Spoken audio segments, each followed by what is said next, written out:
Oke, halo semuanya. Kenalin aku Sonia Friansa dan kali ini seperti biasa kita bakalan ngadain diskusi setiap hari Minggu. Tapi kayaknya ini baru diskusi baru-baru ini ya. Dan terus em, ini ngomong apa ya? Sorry teman-teman semuanya. Jadi kan biasanya tuh ada diskusi sama satu orang gitu kan yang di Instagram. Tapi udah lama banget aku nggak ngadain diskusi. Makanya kali ini aku coba ngadain diskusi lagi. Oke, nanti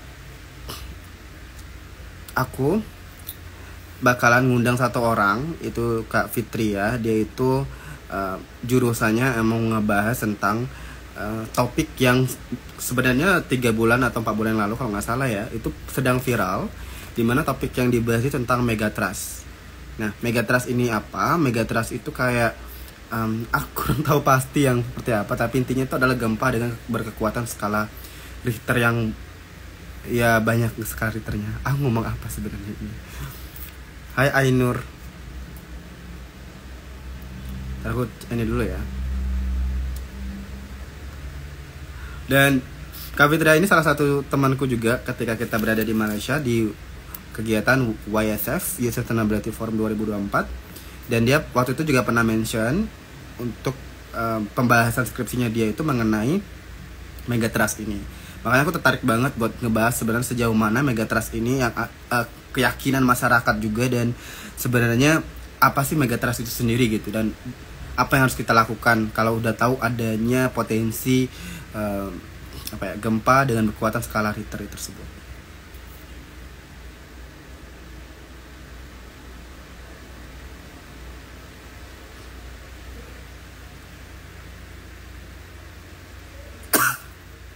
Oke, aku langsung ini aja ya. Bentar. Fitri Purnama.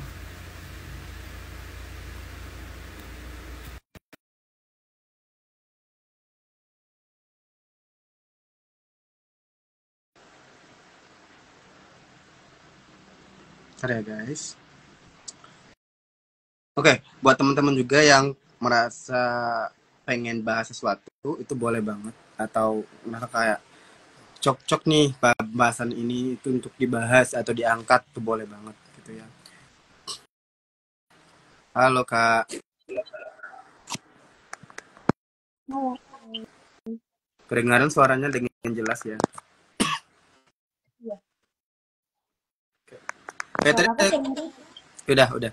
Tadi aku udah review sedikit sih kepada teman-teman yang em, bahasan kita itu sebenarnya apa. Bahasan kita tuh lebih ke megatrust ini sendiri gitu ya. Nah, mungkin bisa diceritain Kak, sebenarnya kalau aku mau ngedefinisikan, aku belum tahu pasti sebenarnya megatrust itu apa.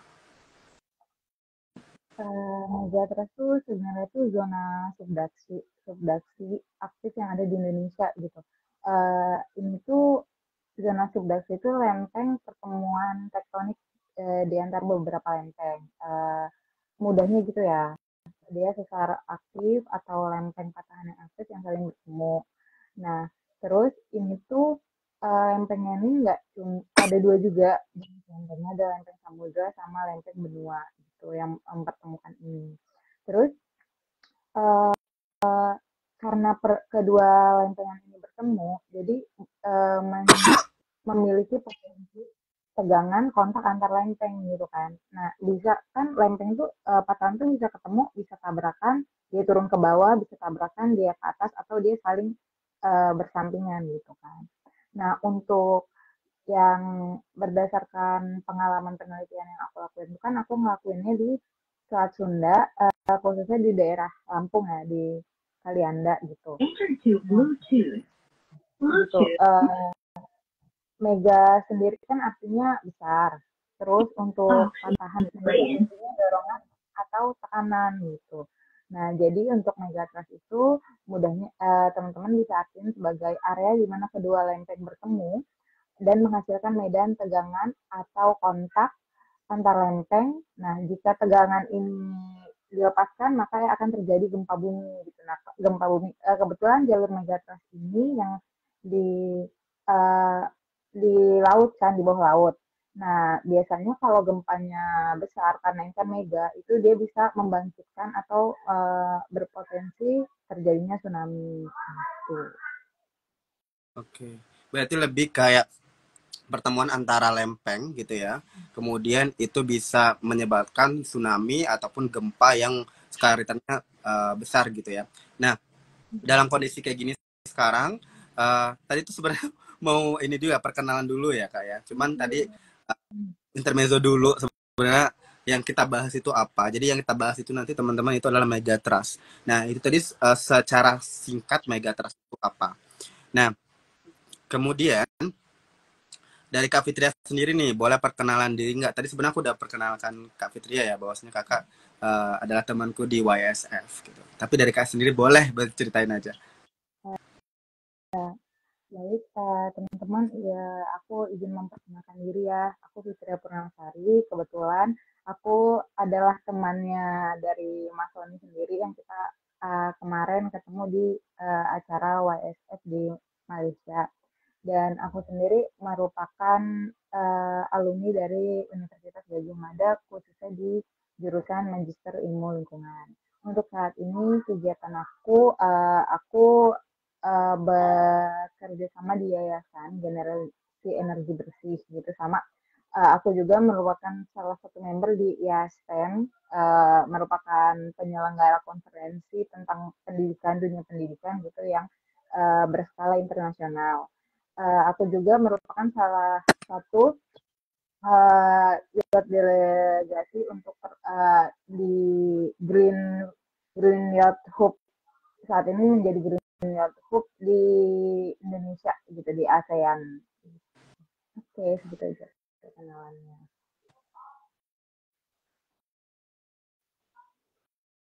Oke, baik.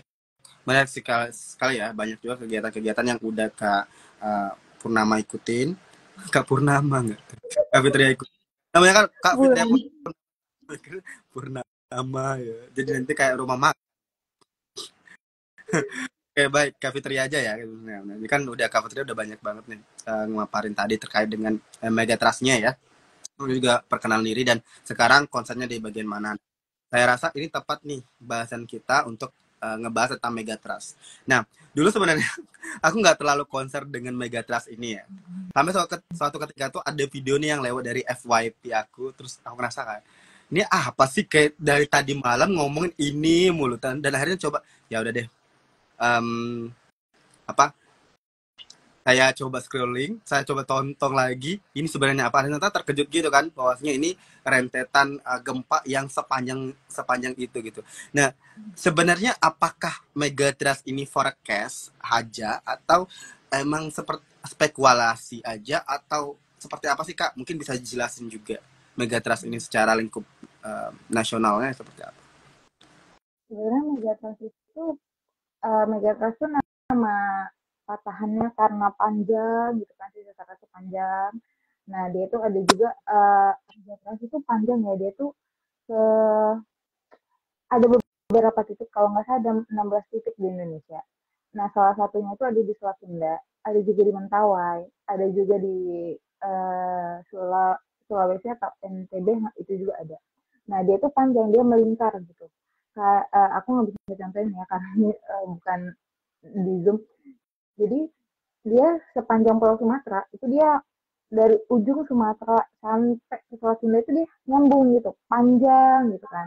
Nah, si Megatrasnya itu beda juga, di Megatras itu dia jalurnya di laut, kebetulan dia jalurnya di bawah laut untuk yang di Megatras. Kalau untuk sesar itu sendiri ada yang memang di daratan juga gitu kan. Nah, untuk yang si Megatras ini dia memang ada dan emang memiliki potensi gitu. Tapi kita nggak pernah tahu kan si natural hazard itu bakal terjadinya itu kapan. Nah, itu kita nggak tahu.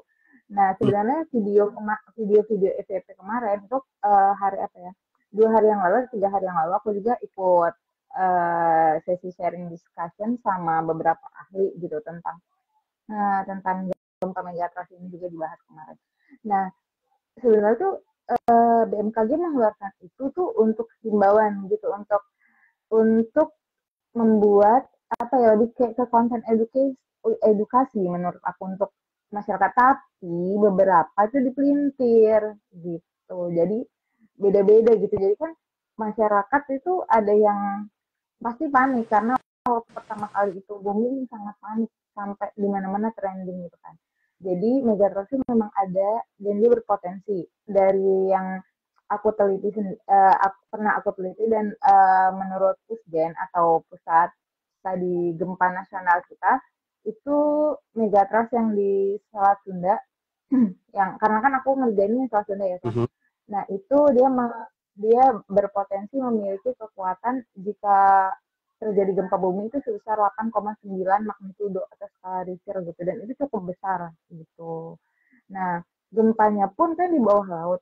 Nah biasanya dia nggak biasanya sih dia sangat berpotensi untuk menyebabkan tsunami gitu. Tapi perlu digarisbawahi nggak semua gempa itu menyebabkan tsunami. Ada beberapa kriteria juga gitu.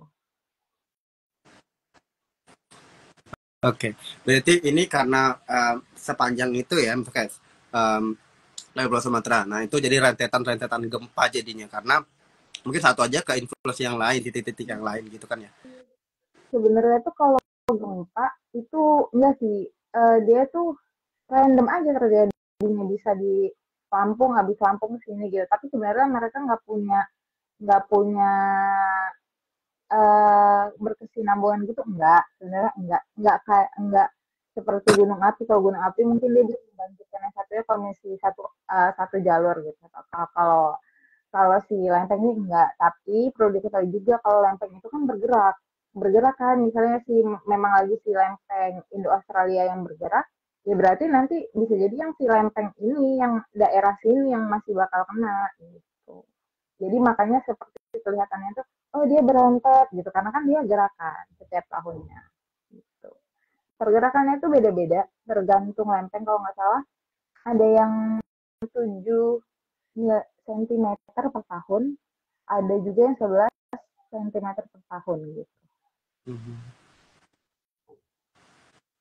Oke, oke, baik dak. Jadi kita udah tahu nih kan potensinya juga besar ya kalau misalnya dijadikan misalnya ternyata ada gempa berskala Richter yang besar tadi 8 ya, sekitar 8 tadi itu dilakukan di yang terjadi di bawah laut ya, makanya akan berpotensi tsunami pastinya kan, karena kayak gitu.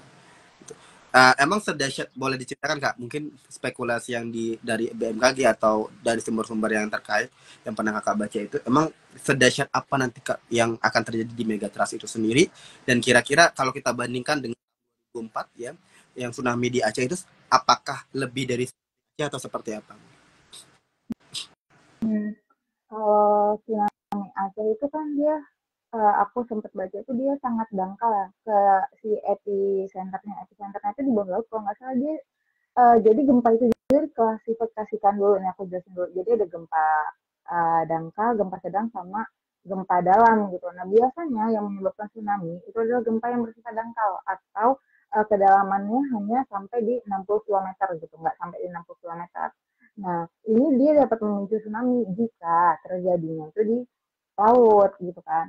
Nah terus patahan yang menyebabkan si gempa ini pun itu berpengaruh gitu. Salah satunya yang sangat berpengaruh itu patahan naik gitu atau trasfal. Jadi ketika kalau trasfal itu dia kan otomatis gini ngedorong kan si air itu buat naik gitu. Nah untuk lebih besaran mana, aku kurang tahu kalau di daerah lain gitu kan. Tapi kalau di daerah Lampung yang aku tadi dengan 8,9 itu cukup cukup tinggi gitu.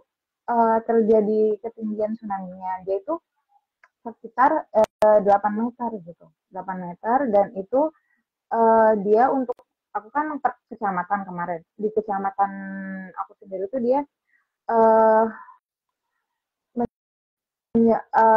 kenanya itu sampai 300 berapa hektar gitu. Jadi itu untuk satu kecamatan aja gitu. Satu kecamatan aja udah 300 hektar lebih dan kalau misalnya itu aku pakai skala luas berarti kan lebih potensial lebih banyak gitu kan untuk yang di daerah pesisir gitu kan. Nah seperti itu. gitu. Jadi menurut aku megatrust ini karena dia mega besar, itu potensinya akan lebih besar gitu, nggak di satu titik gitu. Oke. Berarti kita ngelihat dampaknya pasti bakalan lebih luas gitu ya. Karena ngelihat potensi dari dampak yang akan terjadi kalau Malaga Trust ini terjadi itu ya pasti lebih besar gitu ya dari tsunami 2024. Nah, dengan hal itu sejauh ini sebenarnya menurut kakak sendiri sosialisasi pemerintah tentang kayak gini tuh udah sejauh mana sih kak sebenarnya? Apa Hmm. masyarakat tahu semua tentang halnya atau gimana sebenarnya? Jadi gini, sebenarnya kalau ak- eh, aku pribadi kemarin kan penelitiannya di BMKG, jadi aku tahu tuh penyuluhannya pihak secara garis besar aku tahu penyuluhan dari pihak BMKG kayak mana. Jadi di setiap daerah sebenarnya kayak di daerah aku aja yang kemarin aku teliti itu kan aku juga survei ke lapangan. Di situ aku tahu pemerintah daerahnya itu udah melakukan mitigasi, upaya mitigasi gitu dengan ngasih jalur evakuasi di mana, uh, tempat evakuasi di mana, peta rawan tsunami, gempa dan lain-lain juga sudah ada. Terus dibuat juga pemecah gelombang gitu untuk apa? Untuk memecah gelombang yang terjadi gitu kan. Karena kebetulan di daerah yang aku survei kemarin itu tahun 2018 dia 2018 kalau misalnya tuan masih ingat ada tuh kejadian tsunami tapi tsunami-nya karena Krakatau, longsoran Krakatau. Nah, gitu. Jadi menurut aku dengan adanya sosial media seharusnya kita semua bisa lebih lebih aware gitu ya tentang potensi-potensi dari natural hazard ini sendiri gitu karena sampai detik ini uh, belum bisa gitu kita tahu kapan tepatnya nih ini tuh bakal terjadi gitu. Jadi sebenarnya kalau untuk edukasi itu menurut aku nggak bisa kalau kita cuman bilang ini tanggung jawabnya pemerintah karena menurut aku nggak cuma pemerintah kalau untuk masalah kayak gini itu semua stakeholder pemegang kekuasaan itu semuanya itu harus berkolaborasi gitu di antara semua stakeholder baik itu pemerintah, sektor pendidikan, dari lembaga swadaya masyarakat ataupun uh, warga sekitar itu harus sama-sama bekerja sama gitu, aware. Dan untuk aku harapan ke depannya itu bukan harapan ke depan sih sebenarnya tuh ini kejadian sih kawan. Waktu 2004 kejadian tsunami di Aceh, itu kita itu dapat 25 kalau nggak salah 25 sumbangan seismograf. Kemarin tuh Prof Nata Wijaya sempat nyeritain itu kita dapat sumbangan 25 seismograf dari Jepang. Tapi hilang, Mhm. hilang gitu. Nah, jadi itu kayak masih PR sendiri sih di negara kita. Dan bahkan kayak aku ngobrol sama orang BMKG sendiri, kita tuh bingung. Kadang kita taruh seismograf, kita taruh buoy di laut itu kan untuk mendeteksi si gelombang untuk keselamatan masyarakat sendiri gitu kan.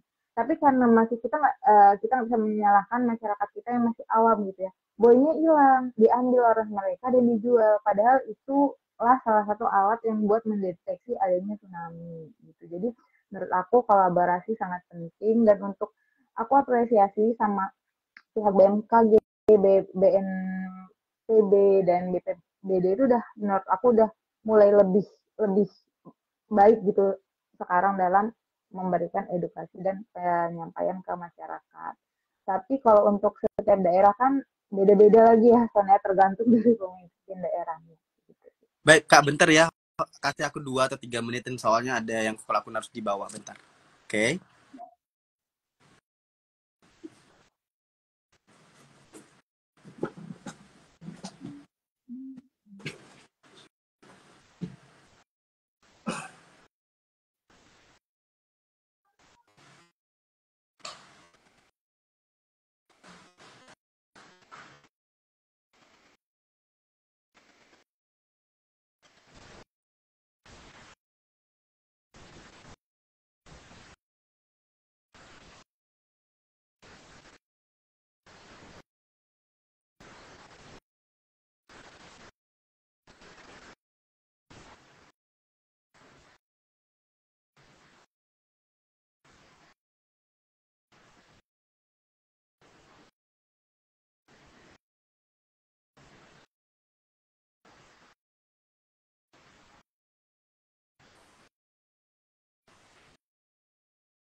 Halo Kak.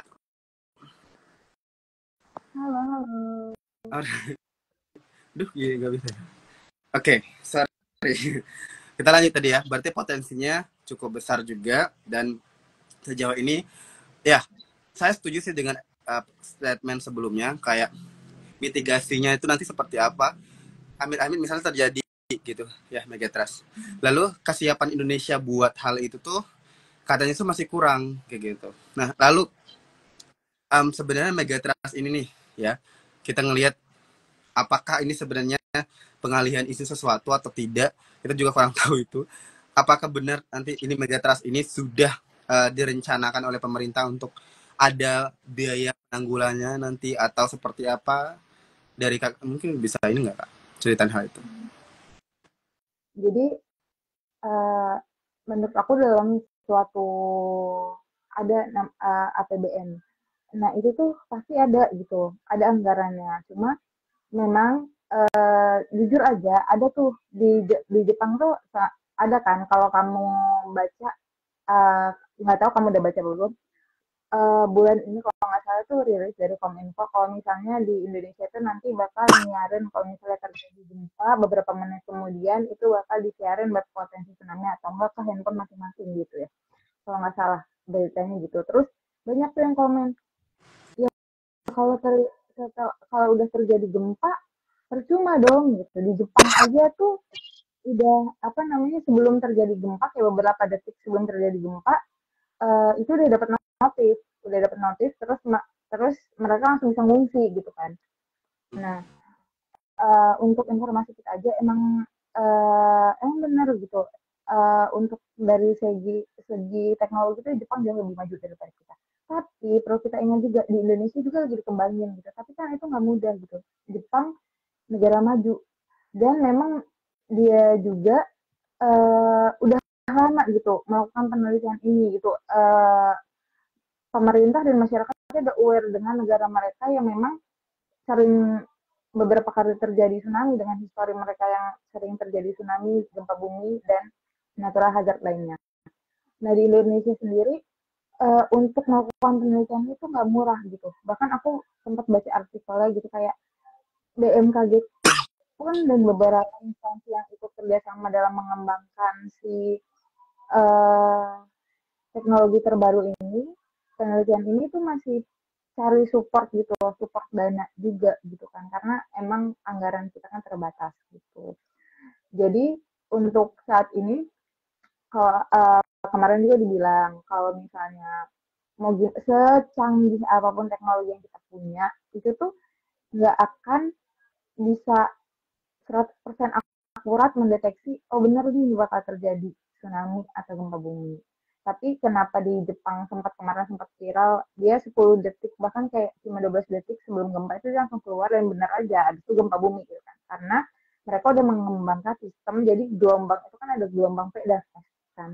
Nah, si mereka itu si gelombang P-nya ditangkap, mereka langsung ngirim sinyal. Jadi sebelum si S yang bersifat merusak ini datang gitu. Dan itu masih kita kembangkan di Indonesia. Dan kalau di Indonesia itu ada dua juga, ada yang early warning-nya. Oh ya, ini nama teknologinya early warning. Early warning-nya itu ada yang untuk gempa bumi dan ada yang untuk tsunami. Kalau untuk tsunami sendiri, dari gempa bumi itu nanti ada namanya bagiannya di BMKG itu yang aku kemarin kebetulan penelitian di sana itu bagian TWS-nya itu mereka itu ketika ada gempa mereka kan mengolah si data gempanya gitu, data dari seismograf dan lain-lainnya itu jadi ketahuan nih eh, lokasi gempanya itu dia berpotensi tsunami atau enggak dan itu nanti langsung dikirim ke eh, presiden, ke TV dan lain-lainnya yang untuk disebarkan ke masyarakat gitu. Jadi untuk saat ini tuh jauh lebih maju daripada waktu tahun 2017 aku penelitian di sana untuk dari segi teknologi pun pihak Indonesia dan segi penelitiannya juga sudah jauh lebih maju.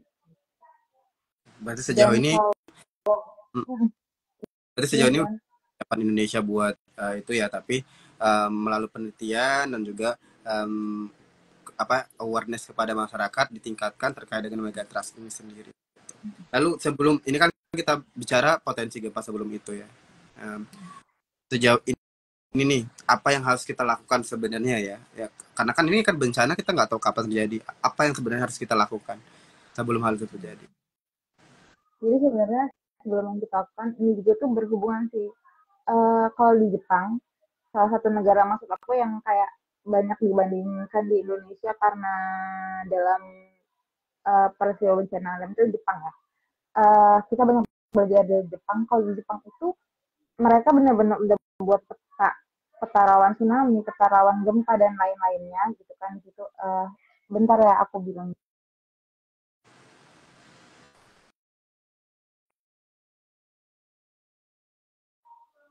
Nah, terus udah kayak gitu mereka kan udah dibuat tuh jalur yang sebenarnya nggak boleh dijadiin pemukiman atau apa. Nah itu sebenarnya kita juga pihak Indonesia itu beberapa itu udah buat gitu di setiap daerah, bahkan itu kalau aku nggak salah di setiap di perancangan jangka panjang atau jangka menengahnya suatu calon pemimpin itu harus ada gitu kan.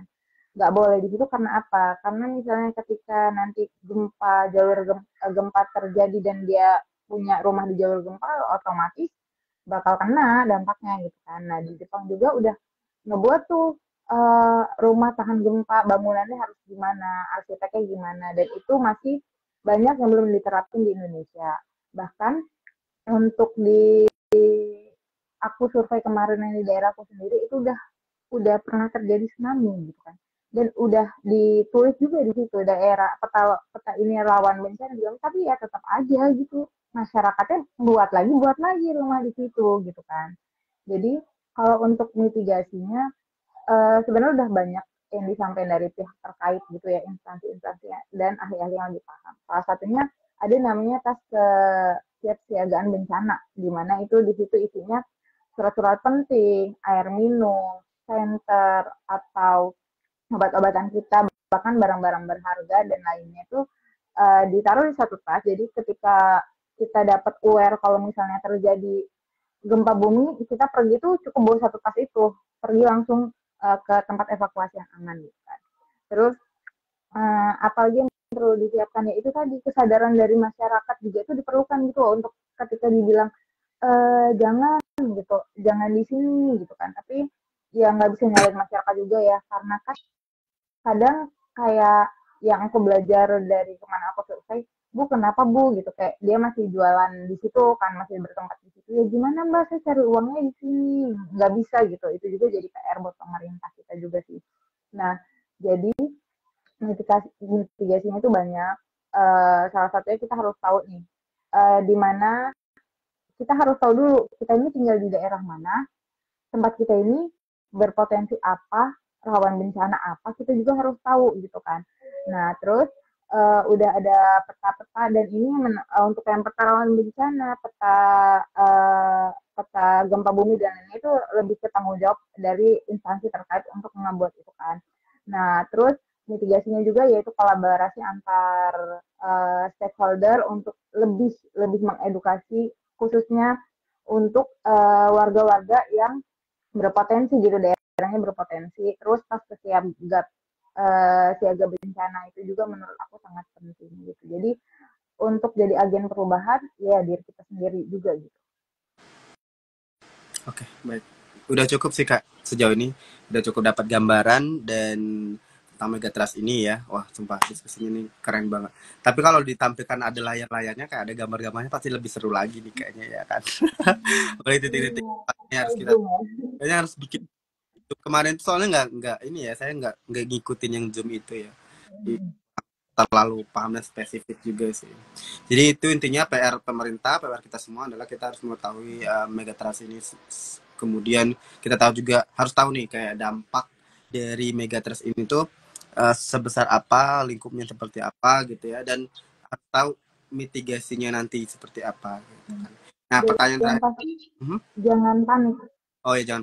Jangan jangan panik gitu. Kayak bisa, karena kalau menurut aku juga bisa download info BMKG ya. Info BMKG kan di situ update terus kan, ada gempa lokasi di mana, titik di mana, di situ update. Jadi untuk apalagi untuk sekarang kayaknya semua orang udah punya smartphone, walaupun nggak semua orang, tapi sebagian besar 80% masyarakat Indonesia udah punya smartphone. Menurut aku gunakanlah smartphone itu sebaik mungkin gitu untuk cari informasi, untuk menggali hal-hal yang positif gitu demi keselamatan kita sendiri juga.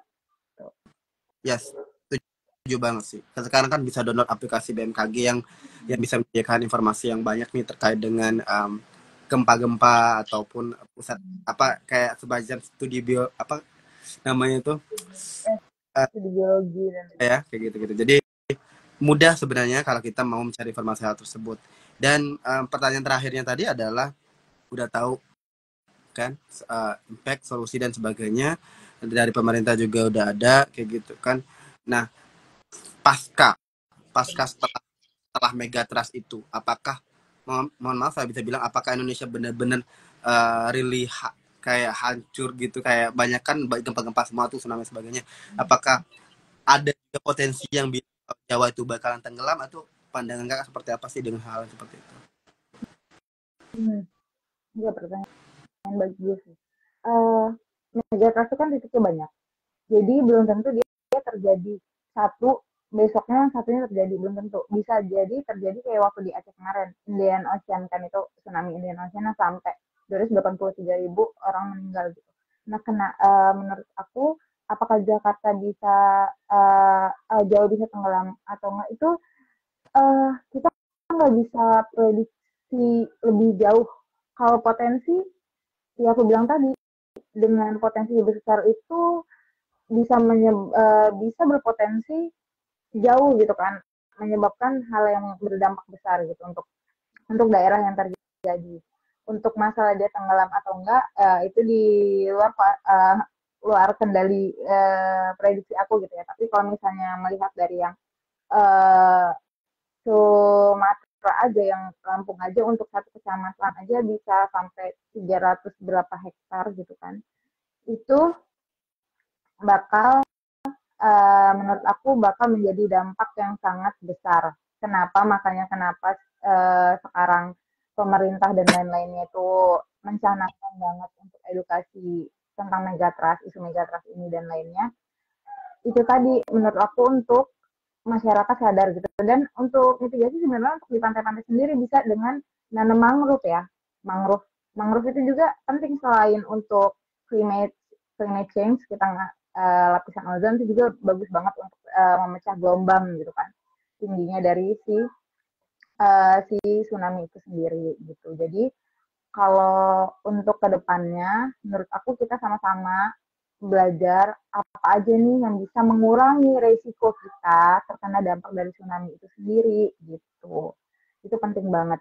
Dan untuk uh, oh iya Kak, mau tahu di mana? Kan kita nggak belajar itu, kita awam gitu kan. Kamu tinggal ketik di Google mitigasi bencana apa nih yang di daerah kamu, misalnya longsor atau likuifaksi atau apa, di situ pasti ada gitu, ada semuanya udah ada. Bahkan peneliti-peneliti dari Indonesia, dari jangan kan di luar negeri, dari Indonesia juga banyak gitu peneliti-peneliti yang bagus. Tapi kayak ya udah penelitian tapi nggak ada yang baca gitu, kecuali yang lagi kuliah atau yang membutuhkan atau memang di bidang itu yang mau baca gitu. Jadi PR juga nih, menurut aku, ayo kita sama-sama mengajak lagi membangkitkan budaya untuk membaca gitu, karena semuanya itu berawal dari kita membaca gitu. Jadi kalau tenggelam atau enggak aku nggak tahu, tapi kalau dampak besar ya berpotensi berdampak besar dan luas, ya luas dampaknya karena ini megatrust. Oke, good. Thank you so much sih sejauh ini. Dan makasih banyak sekali lagi Kak Fitria udah meluangkan waktunya buat join diskusi kali ini ya. Semoga yang mendengarkan dan juga ya, kita ini pastinya dapat pahala dari Allah Subhanahu wa taala. Amin. Dan yang Makasih mendengar juga aku udah diajakin. apa? Makasih juga udah ngajakin aku untuk sesi sharing diskusi Iya, ini. Makasih banget. dari waktu kita ketemu di Malaysia aku udah nagetin Kak Fitria sendiri buat lawan diskusi. Ya, karena aku penasaran banget karena kakak dulu pernah cerita waktu di Malaysia juga cerita tentang oh Megatrust tuh begini ya. Jadi saya penasaran kayaknya ya gitu. Kayaknya lebih lebih tertariknya kalau kita ngobrolnya di Instagram biar yang lain juga udah pada tahu nih oh ternyata aku punya awareness segini dan harus ngelakuin apa nih sebelum Megatrust itu terjadi. Kalaupun nggak terjadi alhamdulillah tapi setidaknya kalaupun nggak terjadi kan kita udah dapat ilmu pengetahuan juga gitu kan mengenai mitigasi dan sebagainya. Benar, aku juga berharapnya Megatrustnya terpendam ya, bukan terpendam sih maksudnya tuh nggak lepas, tapi aku berharap kayak yang Megatrust itu kan karena dia tuh tenaga yang terhimpun gak lepas-lepas juga gitu kan. Jadi sekali lepas, sekali patah dia besar gitu. Kalau misalnya dia rilis kecil-kecil, misalnya dengan magnitudo yang kecil-kecil, mungkin itu akan mengurangi kekuatan si Megatrust itu gitu kan. Jadi Hmm, ya kita berdoa aja untuk keselamatan kita bersama. oke, siap. Siap, siap, siap, siap kalau gitu. Nah, Baik, Kak, terima kasih banyak. terima kasih Ah, banyak kan kesempatannya. Assalamualaikum. Sampai berjumpa di kesempatan berikutnya. Ya. Assalamualaikum.